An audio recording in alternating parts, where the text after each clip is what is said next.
नमस्कार विद्यार्थी मित्रांनो, सर्वांना सस्नेह जय महाराष्ट्र।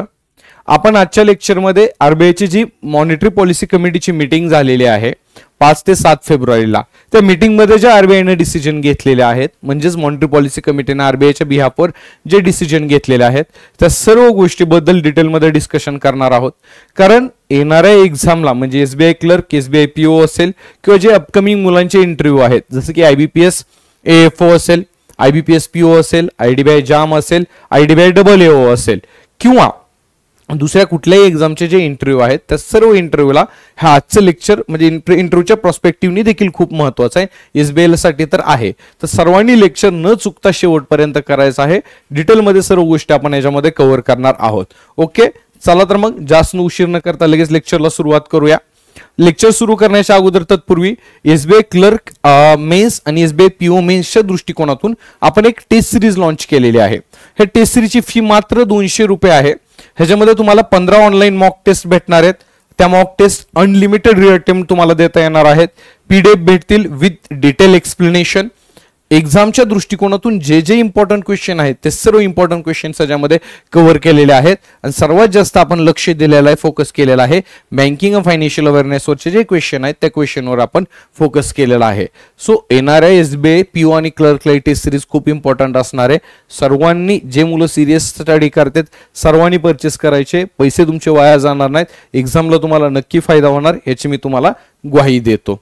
चालेल, चला तर मग बघा, आता रिसेंटली आरबीआयची जी मॉनिटरी पॉलिसी कमिटी आहे त्याची 53वी मीटिंग झालेली आहे। ओव्हरऑल ही 53rd मीटिंग होती आतापर्यंत। ज्यावेळेस आरबीआयच्या मॉनिटरी पॉलिसी कमिटीची स्थापना 2016ला झाली, 2016 पासून मॉनिटरी पॉलिसी कमिटीची मीटिंग होते, ती आता 53वी मीटिंग आहे टोटल। ठीक आहे, जी की कधी झालेली आहे रे, फेब्रुवारी 5 ते 7। ठीक आहे, म्हणजे 5 फेब्रुवारीला मीटिंग स्टार्ट झाली आणि 7 फेब्रुवारीला ती कन्क्लूड झाली। मग आता मीटिंग मध्ये काय केलेलं आहे रे, डिसिजन घेण्यात आलेले आहेत काही। ते डिसिजन कुठले आहेत, जसे की जो रेपो रेट आहे का तो 25 बीपीएस पॉइंट न कमी केलेला आहे। म्हणजे अगोदर हा रेपो रेट किती होता, 6.50% हा रेपो रेट होता। तर 6.50% न 25 बीपीएस पासून रेपो रेट कमी केलेला आहे आणि 6.25 वरती हा रेपो रेट आणलेला आहे। ठीक आहे, मग हे असं का केलं गव्हर्नमेंटनं? रेपो रेट सलग 11 वेळेस रेपो रेट अनचेंज्ड ठेवला। मागच्या 11 मीटिंग झालं रेपो रेट अनचेंज्ड ठेवला। मग 12व्या मीटिंग मध्ये नेमकं गव्हर्नमेंटनं असा डिसिजन का घेतला की रेपो रेट त्यांनी 25 बीपीएस पॉइंट न कमी केला, अजून कुठले कुठले रेट कमी केलेले आहेत, हे सर्व आपण काय करणार आहे आजच्या लेक्चर मध्ये बघणार आहोत। चालेल, चला तर मग पुढे बघा। आता जे जुने मुलं आहेत त्यांनी आपले ऑलरेडी लेक्चर बघितलेले आहेत, त्यांना तर मॉनिटरी पॉलिसी कमिटी बद्दल माहित असेल, पण जे नवीन मुलं आहेत त्यांच्यासाठी आपण डबल एकदा एक्सप्लेन करणार आहे की ह्यावेळेस जे मॉनिटरी पॉलिसी कमिटीने डिसिजन घेतलेले आहेत ते डिसिजन काय घेतलेत हे बघण्याच्या अगोदर तुम्हाला मॉनिटरी पॉलिसी कमिटी काय आहे नेमकं हे कळणं इम्पॉर्टंट आहे। तर ते मॉनिटरी पॉलिसी कमिटी म्हणजे नेमकं काय आता बघूया आपण। बघा, आरबीआयचं मेन ऑब्जेक्टिव्ह काय रे भाई, तर इन्फ्लेशन कंट्रोल करणं। मेन ऑब्जेक्टिव्ह काय आरबीआयचं, कंट्रोल इन्फ्लेशन, हे आरबीआयचं काय रे मेन ऑब्जेक्टिव्ह आहे। मग आता काय आरबीआयने काय केलं रे, हे त्याचं जे मेन ऑब्जेक्टिव्ह आहे इन्फ्लेशन कंट्रोल करायचं, त्यासाठी आरबीआयने काय केलं, एका मॉनिटरी पॉलिसी कमिटीची स्थापना केली। म्हणजे आरबीआयच्या बिहाफवर मॉनिटरी पॉलिसी कमिटी काय करते रे, आपल्या देशामध्ये इन्फ्लेशन कंट्रोल करायचं काम करते आरबीआयच्या बिहाफवर, लक्षात ठेवा। मग आता मॅटर काय रे भाई, बघा मॉनिटरी पॉलिसी कमिटीची स्थापना कधी झाली, तर मॉनिटरी पॉलिसी कमिटीची स्थापना करण्यात आली होती 2016 साली। स्थापना कधी झाली, 2016ला। कशावरनं रे, म्हणजे एक उर्जित पटेल कमिटी आहे, उर्जित पटेल, ह्या उर्जित पटेल कमिटीच्या रिकमेंडेशनवरून काय करण्यात आलं, आरबीआय द्वारे मॉनिटरी पॉलिसी कमिटीची स्थापना करण्यात आली 2016 साली। आणि जो आरबीआय ऍक्ट 1934 जो सेक्शन 45ZB आहे का, आरबीआय ऍक्ट 1934 जो सेक्शन 45ZB आहे, ह्या सेक्शन 45ZB च्या अंतर्गत 2016 साली काय करण्यात आलं रे, मॉनिटरी पॉलिसी कमिटीचं स्थापना करण्यात आली आणि स्थापना उर्जित पटेल कमिटीच्या रिकमेंडेशनवरून करण्यात आली होती। ठीक आहे, मग आता बघा ह्या मॉनिटरी पॉलिसी कमिटीचं मेन ऑब्जेक्टिव्ह काय आता की देशामध्ये इन्फ्लेशन कंट्रोल करणं, मनी फ्लो आहे का मार्केटमध्ये तो रेग्युलर आणि एकदम सुरळीत चालू ठेवणं, हे मॉनिटरी पॉलिसी कमिटीचं काम आहे। मग आता मॉनिटरी पॉलिसी कमिटी काय करते, ते काम कसं करते, तर त्याचे काही टूल्स आहेत। काय आहेत रे मॉनिटरी पॉलिसी कमिटीचे काही टूल्स आहेत, ते टूल्स कुठले कुठले आहेत, त्या टूल्सच्या मदतीनं काय करतात, इन्फ्लेशन कंट्रोल करायचं, मनी फ्लो एकदम मनी फ्लोला किंवा मनी सप्लाय कंट्रोल करतं देशामध्ये. ते टूल्स कुठले कुठले आहेत, त्याच्यामध्ये येतं रेपो रेट. जराशी तब्येत खराब आहे त्याच्यामुळे प्रॉपर डिलिव्हरी करता येत नाहीये, पण हे सेशन एक्झामसाठी इम्पॉर्टंट आहे म्हणून आजारी असताना देखील लेक्चर घेतोय आपण. सो जरासा ऍडजस्ट करा. रेपो रेट, त्याच्यानंतर रिव्हर्स रेपो रेट, पुन्हा बँक रेट, पुन्हा एका स्टॅच्युटरी लिक्विडिटी रेशो ज्याला आपण SLR म्हणतो, पुन्हा काय रे कॅश रिझर्व्ह रेशो आहे, स्टँडिंग डिपॉझिट फॅसिलिटी रेट आहे आणि मार्जिनल स्टँडिंग फॅसिलिटी रेट. हे आरबीआयचे टूल्स आहेत, हे आरबीआयचे हत्यार आहे, सॉरी मॉनिटरी पॉलिसी कमिटीचे हत्यार आहे, टूल्स आहेत. ह्याच्या मदतीने मॉनिटरी पॉलिसी कमिटी काय करते, आपल्या देशामध्ये इन्फ्लेशन कंट्रोल करायचं काम करते. लक्षात ठेवा मॉनिटरी पॉलिसी कमिटी. मग आता हे टूल्स एक्झॅक्ट रेपो रेट म्हणजे काय, रिव्हर्स रेपो रेट म्हणजे काय, बँक रेट म्हणजे काय, SLR म्हणजे काय, मी तुम्हाला इथं सांगत बसत नाहीये, कारण ऑलरेडी युट्यूबवर मी मॉनिटरी पॉलिसी कमिटीचं एक लेक्चर घेतलेला आहे. तुम्हाला त्या लेक्चरची लिंक आहे का आपल्या हे डिस्क्रिप्शन मध्ये बघायला भेटेल ते लेक्चर. मग तुम्हाला डिटेलमध्ये मॉनिटरी पॉलिसी कमिटी बद्दल जाणून घ्यायचंय, टूल्स बद्दल जाणून घ्यायचंय, तर तुम्ही ते लेक्चर बघू शकता. कारण इथं प्रत्येक हा जो टूल आहे, आता मी रेपो रेट सर्व हे एक्सप्लेन करत बसलो तर आपल्या लेक्चरची ड्युरेशन किंवा लेंथ आहे का 1 तासावर जाईल. ठीक आहे. सध्या आपला उद्देश काय की ह्यावेळेस जी 53वी मॉनिटरी पॉलिसी कमिटीची मीटिंग झालेली आहे त्याच्यामध्ये जे त्यांनी डिसिजन घेतलेले आहेत ते डिसिजन आपल्यासाठी इम्पॉर्टंट आहेत. सध्या ते आपण बघणार आहे लेक्चरमध्ये. सो आपण ह्या जे टूल्स आहेत त्या टूल्सच्या मदतीने मॉनिटरी पॉलिसी कमिटी काय करते, इन्फ्लेशन कंट्रोल करते देशातलं. ते टूल्स इथे एक्सप्लेन करणार नाही, त्याचं मी एक युट्यूबवर ऑलरेडी लेक्चर घेतलेला आहे. त्या लेक्चरची लिंक तुम्हाला डिस्क्रिप्शन मध्ये बघायला भेटेल, तर तिथून तुम्ही ते लेक्चर बघू शकता. ठीक आहे. तर मग बघा ह्या टूल्सच्या मदतीने मॉनिटरी पॉलिसी कमिटी काय करतं, देशामध्ये इन्फ्लेशन कंट्रोल करतं ह्या रेट्सच्या मदतीनं. आता मॉनिटरी पॉलिसी कमिटीमध्ये टोटल मेंबर किती आहेत रे, तर मॉनिटरी पॉलिसी कमिटीमध्ये टोटल मेंबर आहेत, लक्षात ठेवा 6 मेंबर आहेत. किती मेंबर आहेत, 6 मेंबर आहेत, 6 मेंबर.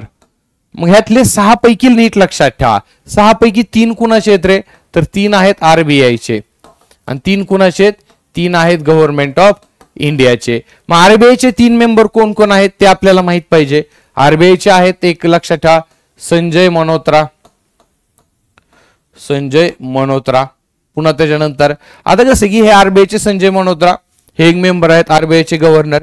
पुन्हा ह्याच्या अगोदर आरबीआयचे डेप्युटी गव्हर्नर MD पात्रा हे काय होते, मॉनिटरी पॉलिसी कमिटीचे मेंबर होते. पण जानेवारीमध्ये त्यांचा टेन्युअर संपलेला आहे. लक्षात ठेवा जे पण मॉनिटरी पॉलिसी कमिटीचे मेंबर असतात त्यांचा टेन्युअर किती वर्षाचा असतो, 4 इयर्सचा त्यांचा टेन्युअर असतो. मग MD पात्रा यांचा टेन्युअर सध्या संपलेला आहे. त्यांना रिप्लेस कुणी केलेलं आहे रे, मग तर ते त्यांनी रिप्लेस त्यांना केलेलं आहे M राजेश्वर राव यांनी. M राजेश्वर राव यांनी काय केलेलं MD पात्राला रिप्लेस केलेला आहे. मग बघा आरबीआयचे 3 मेंबर कोण आहेत, आरबीआयचे governor Sanjay Malhotra, deputy governor M Rajeshwar Rao आणि त्याच्यानंतर एक्झिक्युटिव्ह डायरेक्टर कोण आहेत रे, राजीव राजन. हे काय आहेत आरबीआयचे डेप्युटी गव्हर्नर, आरबीआयचे एक्झिक्युटिव्ह डायरेक्टर. हे 3 आरबीआयचे मेंबर आहेत मॉनिटरी पॉलिसी कमिटीमध्ये. समजते तुम्हाला?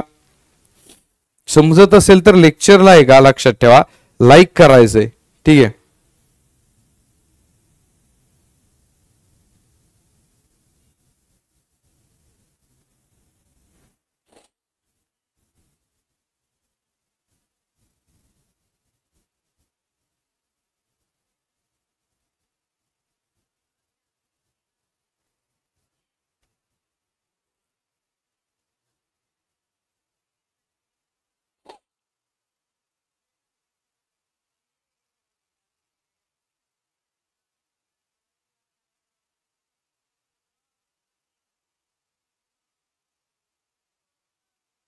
बघा आता मग हे 3 मेंबर आहेत मॉनिटरी पॉलिसी आरबीआयचे, संजय मनोत्रा, M राजेश्वर राव, राजीव राजन.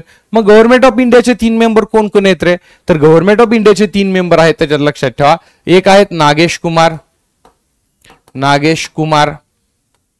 पुन्हा स्वागता भट्टाचार्य,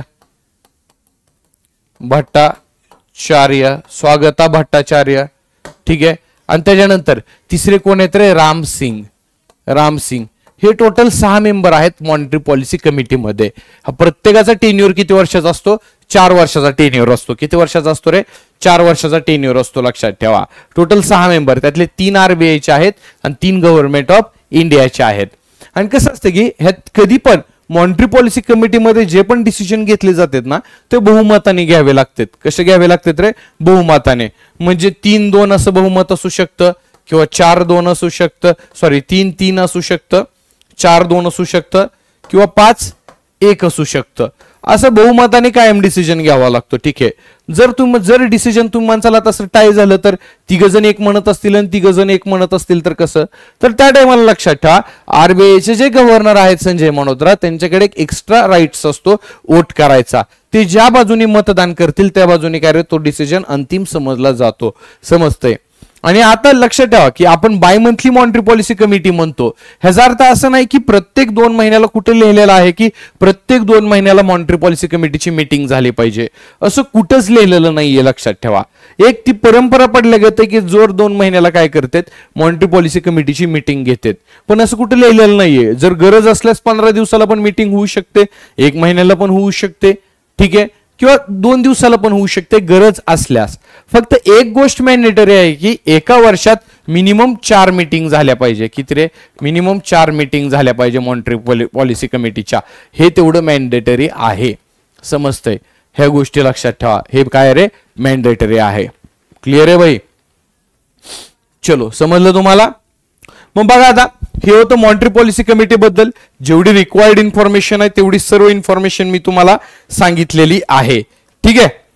चला आता आपण ह्यावेळेस आता जी 53वी मॉनिटरी पॉलिसी कमिटीची मीटिंग झालेली आहे त्याच्यामध्ये नेमकं काय काय डिसिजन घेतलेले आहेत त्या गोष्टी जराशा बघू.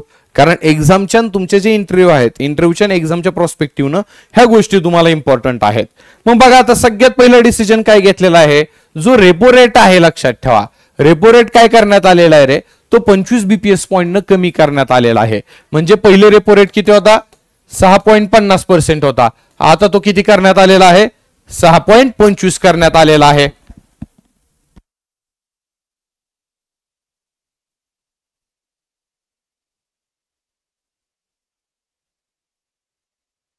अगोदर तो रेपो रेट 6.50 होता, आता 25 बीपीएस पॉइंट न कमी केलेला आहे. आणि किती केलेला आहे रे? 6.25 केलेला आहे. पुन्हा जो स्टँडिंग डिपॉझिट फॅसिलिटी रेट होता हा पण 25 बीपीएस पॉइंट न कमी केलेला आहे. म्हणजे अगोदर हा किती होता? हा होता 6.25%. आता किती करण्यात आलेला आहे? 6% करण्यात आलेला आहे. पुन्हा जे मार्जिनल स्टँडिंग फॅसिलिटी रेट आणि बँक रेट होता तो अगोदर किती होता? हे दोन्ही रेट 6.75% होते. ते पण 25 बीपीएस पॉइंट न कमी केलेले आहेत. आणि किती केलेले आहेत? 6.50 केलेले आहेत. तर हे डिसिजन घेतलेले आहेत आरबीआयच्या बिहाफवर मॉनिटरी पॉलिसी कमिटीनं. मग तुम्ही म्हणसाल मास्तर हे डिसिजन नेमकं का घेतलेले आहेत त्यांनी आता? तर मेन कारण आहे हे जे रेपो रेट कमी करण्याच्या मागे किंवा हे पॉलिसी रेटचे कमी केलेले आहेत आता त्याच्या मागे मेन कारण काय आहे? तर आरबीआयला काय करायचंय? मनी सप्लाय का मनी सप्लाय मार्केटमध्ये काय करायचं आहे? वाढवायचा आहे मनी सप्लाय. मग आता तुम्ही म्हणसाल मनी सप्लाय वाढवायचा आहे म्हणजे नेमकं काय करायचंय? तर आरबीआयला काय करायचं? डिमांड इन्क्रीज करायची. लक्षात ठेवा कॅश फ्लो इकॉनॉमीमध्ये आला पाहिजे असं आरबीआयचं काय रे म्हणणं आहे. असा आरबीआयचा उद्देश आहे. डिमांड वाढवायची, कॅश फ्लो रेग्युलेट झाला पाहिजे. म्हणजे बघा आता मी तुम्हाला ऑलरेडी सांगितलेलं आहे की रेपो रेट म्हणजे काय. तर एकदम साध्या भाषेत सांगायला गेलं तर रेपो रेटच्या अंतर्गत काय करतं आरबीआय? बँकांना पैसे देतं आणि काय सांगतं की तुम्ही लोकांना पैसे वाटा. म्हणजे कसं की ज्या टायमाला मार्केटमध्ये डिमांड नसेल, सप्लाय तर आहे पण डिमांड नसेल, डिमांडची कमी आहे, असं काय होतं? लोकांकडे खर्चायला पैसेच नाहीत ना. लोकांकडे खर्चायला जर पैसे नसतील लक्षात ठेवा त्या टायमाला लोक पैसा खर्चणार आहेत का जास्त? लोकांनी जर पैसा खर्चला नाही तर इकॉनॉमीमध्ये पैसा येईल का? देशाचा विकास होईल का? नाहीच ना. मग ज्यावेळेस डिमांड नसेल त्या टायमाला लक्षात ठेवा लोक पैसा खर्चत नसतील कारण त्यांच्याकडे पैसाच नाहीये. लोकांकडे पैसा येणार आहे कुठून? बरोबर आहे ना, बँके थ्रूच येणार आहे पैसा. लोक काय करतील? बँकेकडून लोन वगैरे घेतील, पैसे घेतील वेगवेगळ्या गोष्टी करण्यासाठी. समजतंय? मग बघा आता रेपो रेट मध्ये काय की आरबीआय बँकांना पैसे देते आणि काय करतंय? लोकांना पैसे लोकांना वाटायला सांगते. समजतं तुम्हाला? एकदम साध्या भाषेत सांगतो. रेपो रेट मध्ये काय असतं की आरबीआय काय करतं? बँकांना पैसे देतं आणि त्या दिलेल्या पैशावर जो इंटरेस्ट रेट चार्ज करतो आरबीआय त्याला आपण रेपो रेट म्हणतो. रेपो रेट मध्ये आरबीआय काय करतं? बँकांना पैसे देतं आणि ते पैसे लोकांना वाटायला सांगतं आरबीआय. लक्षात ठेवा. वाटायला सांगतं. मग कसं की आता बघा, मग हे रेपो रेट 25 बीपीएस पॉईंटनं रेपो रेट कमी केलाय, ह्याचं नेमकं कसं आहे तुम्हाला मास्तर डोक्यात येणार. मनी संपलाय, कॅश फ्लो कसा इन्क्रीज होईल इकॉनॉमीमध्ये. बघा आता तुम्हाला ज्यावेळेस पैसे पाहिजे असेल, तुम्हाला ज्यावेळेस लोनची गरज आहे, तुम्ही काय करता, आता ए नावाचा पर्सन आहे, त्याला काय रे लोन पाहिजे. ठीक आहे, त्याला काय पाहिजे, लोन पाहिजे. तर तो व्यक्ती काय जाईल, बँकेत जाईल ना, बँकेत जाऊन लोन घेईल बँकेकडून, बरोबर आहे. पण जर आता बघा बँकेकडे पण पैसे कुठून येणार आहेत, बँकेकडे अल्टिमेटली पैसे बँकेकडे अल्टिमेटली पैसे कुठून येणार आहेत, आरबीआय कडून येणार आहेत.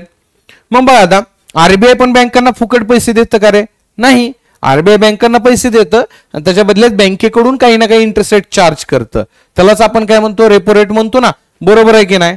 मग बघा आता आरबीआयनं जर 10% पैसे दिले बँकांना, किती पर्सेंटनं, 10% बँकांना पैसे दिले, बँका आपल्याला 5% लोन देणार आहेत का रे ए नावाच्या व्यक्तीला, नाही ना. बँक काय करेल, त्यांचं मार्जिन काढेल आणि आपल्याला कमीत कमी 12% तो लोन देईल ना, बरोबर आहे की नाही. 2% त्यांचं प्रॉफिट काढेल ते, 12% लोन देईल. जर एखाद्या ए नावाच्या व्यक्तीला 12% लोन भेटते, एवढ्या महागड्या व्याजदरावर पैसे लोन भेटते, 12 धरा 15 धरा, 15% लोन भेटते, तर ए नावाचा व्यक्ती पैसे घेईल का रे, लोन घेईल का बँकेकडून. गरज असल्याशिवाय लोन घेणारच नाही ना, एकदम एक्स्ट्रीम. असं काय मौज मस्ती करायला किंवा अशा शौक चैनीच्या गोष्टी पूर्ण करायला पैसे घेईल का, नाही. तो जास्त विचार करेल, बरोबर आहे की नाही, जर त्याला हायर रेट ऑफ इंटरेस्टवर पैसे भेटत असतील. पण हाच सिनेरिओ बघा, आरबीआयने जर बँकांना पैसे कमी व्याजदरावर दिले, लेट सपोज 6.25% वर आरबीआयने काय केले, बँकांना पैसे दिले, हे तर बँका काय करतील, स्वतःचं मार्जिन काढतील. किती काढतील रे, 8% देतील. मधला जो आहे का काय 1.75% त्यांचं प्रॉफिट ठेवतील. 8% लोकांना लोन देतील बँका, बरोबर आहे, 8%. आता आपल्याला 8% पैसे भेटतात, ठीक आहे. मग आपण कमी इंटरेस्ट रेटवर आपल्याला जर पैसे भेटत असेल तर आपण एवढा विचार करत नाही जास्त, बँकेकडून लोन घेतो, आपल्याला जी कामं करायची ती कामं करतो. इव्हेंच्युअली काय होणार आहे, मार्केटमध्ये पैसे येणार आहे, कॅश फ्लो वाढणार आहे, मार्केटमध्ये डिमांड क्रिएट होणार आहे, लोकांकडे पैसा आला म्हणजे, ठीक आहे. तर इकॉनॉमीमध्ये पैसा येण्यासाठी, डिमांड क्रिएट करण्यासाठी काय केलेलं आहे, हे पॉलिसी रेट आता मॉनिटरी पॉलिसी कमिटीनं कमी केलेले आहेत. येते लक्षात. आता ज्या मुलांना मी काय जे सांगतोय ते समजत नसेल, त्यांनी काय करायचं, युट्यूबवर जायचं, हे लेक्चर बघायच्या अगोदर लगेच इथूनच स्टॉप करा समजत नसेल तर. Monetary policy committee by Atish Shinde असं युट्यूबला टाका, किंवा मी ह्या लेक्चरच्या डिस्क्रिप्शन मध्ये एका लिंक देतो. हे पहिलं जे लेक्चर आहे मॉनिटरी पॉलिसी कमिटीवर डिटेलमध्ये घेतलेलं, त्याच्यामध्ये ह्या सर्व गोष्टी, ह्या सर्व कन्सेप्ट काय केलेले आहेत मी डिटेलमध्ये एक्सप्लेन करून सांगितलेले आहेत. हे लेक्चर जर कोणाला समजत नसेल तर त्यांनी हे लेक्चर बघा. मी गॅरंटी देतो, मी जे तुम्हाला आता काय सांगतोय का ते तोंड पाठ होऊन जाईल, तुमच्या एकदम माइंड मध्ये घुसेल आणि क्रिस्टल क्लिअर होईल. येतोय ध्यानात. मग बघा ह्या रेपो रेट काय केलेला आहे, कमी केलेला आहे. आधी 25 आधी 6.5 होता, आता 6.25 केलेला आहे, 25 बीपीएस पॉईंटनं कमी केलेला आहे. पुन्हा जो एसडीएफ आहे तो पण 25 बीपीएस पॉईंटनं कमी केलेला आहे. 6.25 होता तो 6 केलेला आहे. आणि एमएसएफ आणि बँक रेट हा पण 25 बीपीएस पॉईंटनं कमी करून 6.50 वर आणलेला आहे. समजतंय. बघा आता मॉनिटरी पॉलिसी कमिटीनं काय दुसरी माहिती दिली रे, तर ते काय म्हणते की जगातले जेवढे पण देश आहेत त्यांचा ग्रोथ बघायला गेली ना आपण, तर त्यांची ग्रोथ एवढी चांगली नाहीये. त्यांचे ऍव्हरेज ग्रोथ रेट आहे का, जे आपण म्हणतो ना आता जगाचा ऍव्हरेज ग्रोथ रेट जेवढा आहे त्याच्यापेक्षा पण खूप सारे देश असतात की त्याच्या म्हणजे ऍव्हरेज पेक्षा कमी पर्सेंटने त्यांची ग्रोथ रेट चालू आहे. ह्याच्या उलट एक्झॅक्ट भारताचा आहे. भारताची ग्रोथ रेट ही एकदम खूप फास्ट चालू आहे. जसं की बघा आता मॉनिटरी पॉलिसी कमिटीने काय केलेलं, आपली जे रिअल जीडीपी ग्रोथ रेट आहे का 2024-25 साली 24-25 ची ती किती प्रेडिक्ट केलेली आहे रे, तर ती 6.4% प्रेडिक्ट केलेली आहे. मॉनिटरी पॉलिसी कमिटी काय म्हणते की भारताची रिअल ग्रॉस डोमेस्टिक प्रोडक्ट किंवा रिअल जीडीपी किती आपली 6.4% ग्रो करेल 2024-25 सालासाठी. ठीक आहे. आणि मग तुम्हाला 2024-25 ची तर 6.4% ग्रोथ होईल. मग मास्टर 2025-26 चं ग्रोथ रेट काय, रिअल जीडीपी ग्रोथ रेट काय आपलं, तर 2025-26 ची रिअल जीडीपी ग्रोथ रेट आहे आपली जी की मॉनिटरी पॉलिसी कमिटीने प्रेडिक्ट केलेली आहे, तर ती किती रे 6.7% आपली ग्रोथ होईल असं मॉनिटरी पॉलिसी कमिटीचं म्हणणं येतंय. किती पर्सेंट, 6.7%. मग हे जगापेक्षा भारताचा एवढा चांगला परफॉर्मन्स आहे का, परफॉर्मन्स आहे तर वेगवेगळ्या गोष्टी त्याला कारणीभूत आहेत. जसं की काय रे, लक्षात ठेवा आता की आपण आहे का म्हणजे ऍग्रिकल्चर सेक्टरची आपली ग्रोथ चालू आहे, टॅक्स रिलीफ दिलेला आहे सध्या निर्मला सीतारामननी, अशी वेगवेगळ्या गोष्टी कारणीभूत आहेत त्यासाठी. त्याच्यामुळे आपली ग्रोथ रेट आहे का, रिअल जीडीपी ग्रोथ रेट ही अख्ख्या जगापेक्षा चांगली आहे. 25-26 ची किती प्रेडिक्ट केलेले आहे मॉनिटरी पॉलिसी कमिटीने, ही 6.7% प्रेडिक्ट केलेली आहे. आणि 24-25 ची किती प्रेडिक्ट केलेली आहे, 6.4%. तर हे सर्व आकडे लक्षात ठेवा, एक्झामला तुम्हाला याच्यावर नक्कीच क्वेश्चन बघायला भेटेल. पुन्हा बघा आपलं जे कंझ्युमर प्राइस इंडेक्स आहे तो 24-25 साठी किती प्रेडिक्ट केलेला आहे, 4.8% प्रेडिक्ट केलेला आहे. आणि जो आहे का 25-26 सालासाठी किती प्रेडिक्ट केलेला आहे, 4.2% प्रेडिक्ट केलेला आहे. जे consumer price index CPI inflation आहे आपलं, ते जे आपली टार्गेट रेंज किती आहे रे, 4+2 -2, ही आपली इन्फ्लेशनची टार्गेट रेंज आहे ना. म्हणजे इन्फ्लेशन 2% to 6% मध्येच ठेवायचं गव्हर्नमेंटचं टार्गेट आहे. आणि 2025-24-25 इन्फ्लेशन किती आहे आपलं, 4.8%. आणि 25-26 किती प्रेडिक्ट केलेला आहे, 4.2% प्रेडिक्ट केलेला आहे. हे स्टील हे जे आपली रेंज आहे त्या रेंजच्या मध्येच आहे ना. म्हणजे ह्याचा अर्थ रेंजच्या मध्ये आहे, म्हणजे ह्याचा अर्थ आपली इकॉनॉमी एकदम सुरळीत व्यवस्थित सर्व गोष्टी चांगल्या चालू आहेत देशामध्ये. समजतं तुम्हाला? तर लक्षात ठेवा, जे सीपीआय इन्फ्लेशन आहे 24-25 सालासाठी ते किती प्रेडिक्ट केलेलं आहे, 4.8%. आणि 25-26 सालासाठी किती प्रेडिक्ट केलेला आहे, 4.2% प्रेडिक्ट केलेला आहे, 4.2%. क्लिअर आहे भाई? चलो पुढे बघा. आता हे तर बघितलं. त्याच्यानंतर बघा आता भारताचं जे करंट अकाउंट डिफिसिट आहे का, हे पण काय रे, तर आता विचार करायला गेला तर ते पण इम्प्रूव्ह झालेला आहे. म्हणजे मागच्या वर्षी Q2 मध्ये आपल्या करंट अकाउंट डिफिसिट किती होतं, जीडीपीच्या 1.3% होतं, 1.3%. आता ते किती आहे रे, ते Q2 ला ह्या वर्षी आहे का 1.2% आहे. किती रे, 1.2% आहे. म्हणजे करंट अकाउंट डिफिसिट मध्ये पण काय रे आपली इम्प्रूव्हमेंट झालेली आहे. त्यासोबत वर्ल्ड बँकेने काय केलेला एक रिपोर्ट दिलेला आहे, भारत आहे का लार्जेस्ट रिसिप्टंट ऑफ रिमिटन्स ग्लोबली बनलेला आहे 2024 मध्ये. म्हणजेच काय, तर असे भारतीय लोक जे परदेशात गेलेले आहेत कमवायला, ठीक आहे, इंडियन लोक ते बाहेर देशात कामाला आहेत, तिथून तिथली कमाई भारतात किती रुपये पैसे पाठवतात त्याला म्हणतो रिमिटन्स आपण, ठीक आहे. तर इनवर्ड रिमिटन्स मध्ये भारत काय रे टॉपला आहे जगामध्ये, ठीक आहे. टोटल 129.1 बिलियन US$ आहे का, एवढे आपले लोक बाहेरच्या देशातून काय करणार आहेत ते पाठवणार आहेत भारतामध्ये, ठीक आहे. तर भारत 1 नंबरवर आहे कशामध्ये, रिमिटन्स मिळवण्यामध्ये. 2024 मध्ये 129.1 बिलियन US$ एवढा रिमिटन्स भारतामध्ये येणार आहे, लार्जेस्ट आहे. पुन्हा आपलं जे फॉरेन एक्सचेंज रिझर्व्ह आहे का भारताचं, ते कितीवर गेलेलं आहे रे, ते 630.6 बिलियन US$ वर गेलेला आहे फॉरेक्स रिझर्व्ह आपला. समजतंय?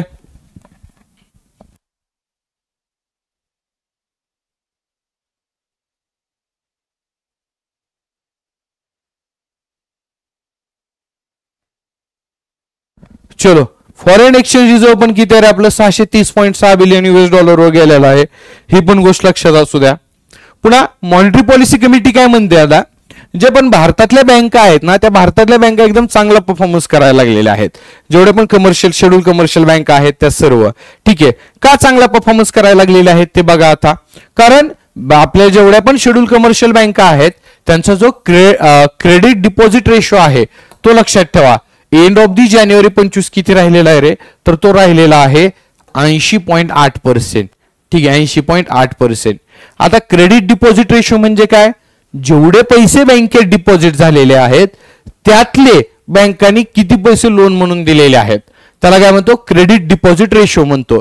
तर तो जानेवारी 25 पर्यंत आपला किती होता, 80.8% होता. त्यासोबत जो कॅपिटल ॲडिक्वसी रेशो आहे ज्याला CAR म्हणतो, तो पण किती आहे रे, सर्व आपल्या ज्या शेड्यूल कमर्शियल बँक आहेत त्यांचा 16% पेक्षा जास्त आहे. चांगली गोष्ट आहे. कारण कसं की लक्षात ठेवा, जेवढ्या पण आता कमर्शियल बँक आहेत त्यांना कॅपिटल ॲडिक्वसी रेशो हा 9% मेंटेन ठेवायचा आहे आणि पब्लिक सेक्टर बँकांना 12%. पण आपला ऑन इन एव्हरेज बघितलं गेलं तर सर्वच्या सर्व शेड्यूल कमर्शियल बँकांचा कॅपिटल ॲडिक्वसी रेशो किती आहे, हा आहे का 16% पेक्षा जास्त आहे. आणि not a joke, capital adequacy ratio हा 16% पेक्षा जास्त आहे ते. पुन्हा जे ग्रॉस NPA आहेत आपल्या बँकांचा, ग्रॉस नॉन परफॉर्मिंग ऍसेट, तो पण 2.6% पेक्षा कमी आहे. ही पण चांगली गोष्ट आहे. तर ओव्हरऑल मॉनिटरी पॉलिसी कमिटी काय म्हणते, भारतीय बँका चांगलं काम करायला लागलेले आहेत, ठीक आहे. मग आता तुम्ही म्हणसाल मास्तर कॅपिटल ॲडिक्वसी रेशो म्हणजे काय, तर आता इथं ह्यात एक्सप्लेन करायला खूप टाइम जाईल. ही कन्सेप्ट एकदम सोप्या भाषेत सांगतो. बँका काय करते, त्या लोन देते त्या, बरोबर आहे. ते लोन दिल्यानंतर बँकांना गॅरंटी आहे का दिलेलं ते सर्वच्या सर्व लोन महागारी येणार आहे आपलं? नाहीच ना, बँकांना गॅरंटी नाही. ते दिलेलं लोन महागारी येईल का नाही याची. मग बँकांना काय करते की ते जे बँका लोन देतात ते दिलेल्या लोनच्या अगेन्स्ट मध्ये बँका काही ना काही पैसे साईडला काढून ठेवतात. म्हणजे काय करतात बघा, बँकांनी लोन दिलं, लोन दिल्यानंतर बँका कॅल्क्युलेट करतात की ह्या दिलेल्या लोन मध्ये किती पर्सेंटची रिस्क आहे, किती पर्सेंटची रिस्क आहे. मग त्यांनी कॅल्क्युलेट केलं समथिंग 10% रिस्क आहे, तर त्याला काय म्हणतो आपण, मग त्या 10%ला म्हणतो रिस्क वेटेड ऍसेट म्हणतो. काय म्हणतो रे, रिस्क वेटेड ऍसेट. मग ते जे रिस्क वेटेड ऍसेट असतात त्या रिस्क वेटेड ऍसेटच्या अगेन्स्ट मध्ये बँका काय करतात, काही ना काही पैसे साईडला काढून ठेवतात. काय करतात बँका, काही ना काही पैसे साईडला काढून ठेवतात. आणि त्यालाच काय म्हणतो रे आपण, त्यालाच म्हणतो कॅपिटल ॲडिक्वेसी रेशो म्हणतो आपण. त्यालाच काय म्हणतो, कॅपिटल ॲडिक्वेसी रेशो म्हणतो. तो 16% पेक्षा चांगला आहे. आपला ग्रॉस एनपीए 2.6% पेक्षा कमी आहे. क्रेडिट डिपॉझिट रेशो हा आपला 80.8% पेक्षा आहे, म्हणजे तेवढा आहे. तर चांगली गोष्ट आहे, आरबीआय म्हणतं. पुन्हा बघा 2016 पासून आपण काय करतो रे, फायनान्शियल लिटरसी वीक साजरा करतो. तो 24 फेब्रुवारी पासून आपण सेलिब्रेट करतो. ठीक आहे, 2016 सालापासून साजरा करतो. मग ह्या वर्षीचा जो फायनान्शियल लिटरसी वीक आहे त्याची थीम पण काय दिलेली आहे, financial literacy woman prosperity. Financial literacy woman prosperity ही काय रे त्याची लक्षात ठेवा थीम आहे. तर हे पण इम्पॉर्टंट आहे. पुन्हा काय, आता इथपर्यंतच्या गोष्टी तुम्हाला समजल्या असतील, इथपर्यंतच्या गोष्टी समजल्या असतील तर लेक्चरला लाईक करा आणि तुमचा जो काही फीडबॅक आहे तो कमेंट बॉक्समध्ये द्यायला विसरत जाऊ नका. पॉझिटिव्ह निगेटिव्ह जो काही फीडबॅक आहे ते. आणि अजून एक गोष्ट सांगायची राहिली, आता रेपो रेट जर कमी केलेला आहे ना त्यांनी, मग ह्याच्या आणि गव्हर्नमेंटचं टार्गेट किती आहे माहिती का, तर 2.5 लाख करोड रुपये गव्हर्नमेंटला काय करायचे रे, मार्केटमध्ये इन्फ्यूज करायचेत. 2.5 लाख करोड रुपये, म्हणून तर हा रेपो रेट कमी केलेला आहे. ठीक आहे, चलो पुढे. आता त्याच्यानंतर बघा, आता आजकाल सायबर फ्रॉड्स वाढायला लागलेले आहेत, बरोबर आहे. मग आता सायबर फ्रॉड्स वाढायला लागलेले आहेत म्हणजे कसे होते सायबर फ्रॉड्स, वेगवेगळ्या फेक साईट होते, बँकेच्या नावाने निर्माण केल्या जातात, फायनान्शियल इन्स्टिट्यूटच्या नावाने वेगवेगळ्या फेक साईट निर्माण केल्या जातात. तुम्हाला मेसेज पाठवले जातात किंवा तुम्ही त्या साईटवर गेले, ती ओपन केली तर तुमची जी सर्व सेन्सिटिव्ह डाटा आहे, इन्फॉर्मेशन आहे ती चोरली जाते. मग ते डाटा चोरून तुमच्यासोबत फायनान्शियल फ्रॉड केला जातो. अशा गोष्टी आजकाल वाढायला लागलेल्या आहेत त्या. मग आता जे फायनान्शियल सेक्टर आहे आपलं, त्या फायनान्शियल सेक्टरला अजून मजबूत करण्यासाठी, त्या फायनान्शियल सेक्टरवरती लोकांचा ट्रस्ट वाढण्यासाठी बँकेने काय केलेले आहेत रे, आता लक्षात ठेवा, 2 नवीन डोमेन इंट्रोड्यूस केलेले आहेत. ते 2 नवीन डोमेन कुठले आहेत रे, एक आहे bank.in आणि दुसरा आहे fin.in. म्हणजे कुठलीही बँक असेल, आता लक्षात ठेवा, त्या जेवढ्या पण बँक आहेत भारतातल्या त्या सर्व बँकांना एकच सिंगल डोमेन असणार आहे, bank.in. म्हणजे कसं की आता लक्षात ठेवा, एसबीआय आहे तर एसबीआय bank.in, पीएनबी आहे पीएनबी bank.in, हेच डोमेन आहे. बँकांना आता हे डोमेन असणार आहे जेणेकरून तुम्हाला ओळखू येईल खरंच ती ओरिजिनल बँकेची वेबसाईट आहे किंवा नाहीये. मग बँकासाठी हे bank.in डोमेन आता इंट्रोड्यूस केलेला आहे आरबीआयने, सायबर फ्रॉड्स कमी व्हावे आणि लोकांचा बँकिंग सिस्टीम फायनान्शियल सेक्टरवरती अजून विश्वास वाढावा म्हणून. आणि जेवढ्या पण फायनान्शियल इन्स्टिट्यूट आहेत मग त्यांच्यासाठी कुठलं डोमेन आणलेलं आहे, त्यांच्यासाठी डोमेन आणलेलं आहे fin.in. कुठलं डोमेन आणलेलं आहे रे, fin.in हे डोमेन आणलेलं आहे, लक्षात ठेवा. समजते, fin.in. क्लिअर आहे का भाई, समजलं असेल. आणि हा आता लक्षात ठेवा, हे लेक्चर आहे का संध्याकाळी 5 वाजता आपली काय होणार रे, ह्या आजच्या लेक्चरवरती आहे का क्विज होणार आहे संध्याकाळी 5 वाजता. समजतंय. चला, अशा तऱ्हेने मॉनिटरी पॉलिसी कमिटीचं लेक्चर संपलेलं आहे. म्हणजे जी 53वी आणि ह्या फायनान्शियल इयर मधली 6वी जी बायमंथली मॉनिटरी पॉलिसी कमिटीची मीटिंग होती त्याच्यामध्ये एक्झामच्या प्रॉस्पेक्टिव्हनी आणि येणारे तुमचे जे इंटरव्ह्यू आहेत त्याच्या प्रॉस्पेक्टिव्हनी जेवढ्या पण इम्पॉर्टंट गोष्टी आहेत त्या सर्व आपण कव्हर केलेल्या आहेत. त्यासोबत उद्या सकाळी 9 वाजता आपलं काय होणार आहे रे, ऍग्रिकल्चर बजेटवर देखील व्हिडिओ येत आहे, तो देखील सर्वांनी बघा, तो पण तुम्हाला खूप म्हणजे खूप इम्पॉर्टंट असणार आहे. चालेल. आणि जाण्यापूर्वी यूएसबीआय क्लर्कची आणि पीओ साठी आपण टेस्ट सिरीज आणलेली आहे. प्राइस फक्त आणि फक्त 200 रुपये आहे. मी नक्की गॅरंटी देतो तुम्हाला ह्याचा फायदा मेन्सला होणार आहे. म्हणजे आहे जे सिरियस स्टडी करते त्यांनी नक्की ही टेस्ट सिरीज आपली परचेस करावी. चालेल. चला, लेक्चर आवडलं असल्यास तुम्हाला लाईक करा, कमेंट बॉक्समध्ये कमेंट करायला विसरू नका. आणि मॉनिटरी पॉलिसी कमिटीचं जे लेक्चर आहे जुनं त्याची लिंक मी डिस्क्रिप्शन बॉक्समध्ये देणारच आहे. सोबत आपलं एक टेलिग्राम चॅनल आहे current chronicles by Atish Shinde, त्याला समथिंग 13,500 प्लस फॉलोअर्स झालेले आहेत. अधिक माहितीसाठी तुम्ही ते चॅनल देखील काय करू शकता, जॉईन करू शकता. त्याची देखील लिंक तुम्हाला खाली डिस्क्रिप्शन बॉक्समध्ये बघायला भेटेल. चालेल, चला तर मग भेटूया नेक्स्ट व्हिडिओमध्ये. तोपर्यंत जय हिंद, जय महाराष्ट्र.